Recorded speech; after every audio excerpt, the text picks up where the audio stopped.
আওয়ামী লীগ কখনো বাংলাদেশের লোক ছিল না। শেখ হাসিনা পালিয়ে গেছে, আপনাদেরকে না নিয়ে গিয়ে পালিয়েছে। আমরা এতদিন জানতাম ভারত আমাদের শত্রু, কিন্তু আওয়ামী লীগ আমাদেরকে শিখিয়েছে ভারত আমাদের পরম বন্ধু, আমাদের কাছের বন্ধু। আমি প্রথম থেকেই আপনার যখন আমার বুঝ হয়েছে তখন থেকে আমি অ্যান্টি আওয়ামী রাজনীতি করে এসেছি।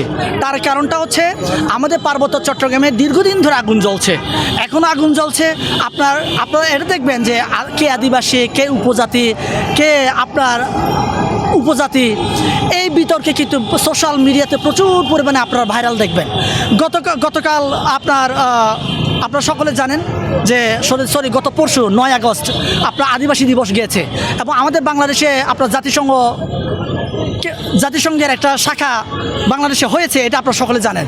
তো দেখেন, এই প্রত্যেকটা কিন্তু আপনার বাংলাদেশকে নিয়ে ষড়যন্ত্র করার জন্য একটা রাস্তা তৈরি করছে। এখন শেখ হাসিনা বাংলাদেশকে নিয়ে দীর্ঘদিন ধরে রাজনীতি করেছে। সে বলছে এই বাংলাদেশটার মাটি, বায়ু, এই দেশ থেকে নাকি নেওয়ার তার কিছু নাই, দেওয়ার জন্য নাকি সে এসেছে। কিন্তু সে যখন ক্ষমতাচ্যুত হয়েছে, সে কোথায় গেছে? ভারতে গেছে।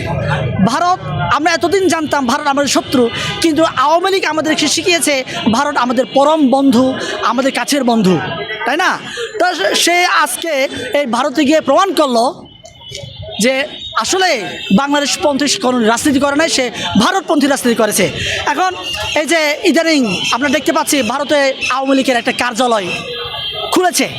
আমি সে কমেন্টে আমি আসলে দুষ্টামি করে লিখেছিলাম, বাংলাদেশ শাখার প্রধান আমি হতে চাই। যেহেতু শেখ হাসিনা আপনার ভারতে প্রধান কার্যালয়ে প্রধান হবেন, আমি বাংলাদেশ শাখার প্রধান হতে চাই বলে আমি কমেন্ট করেছিলাম।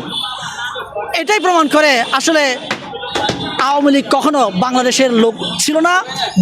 এবং এই বাংলাদেশে যে সকল আওয়ামী রাজনীতি করেন, আমি আপনাদের কাছে বলতে চাই, অনুরোধ রাখতে চাই যে আপনারা এই বাংলাদেশের নাগরিক, শেখ হাসিনা পালিয়ে গেছে, আপনাদেরকে না নিয়ে গিয়ে পালিয়েছে। এখন আপনারা যদি রাজপথে নামেন, ফেসবুকে, সোশ্যাল মিডিয়াতে লেখালেখি করেন, তাহলে আপনি মামলা খাবেন। আপনি মামলা খেলে আপনার পরিবার, আপনার আত্মীয় স্বজন হেনস্থার শিকার হবে। কেন আপনি এটা করবেন? জেনে বুঝে আপনি দেশের পক্ষে কথা বলেন। এই দেশ আপনার, আমাদের সবার।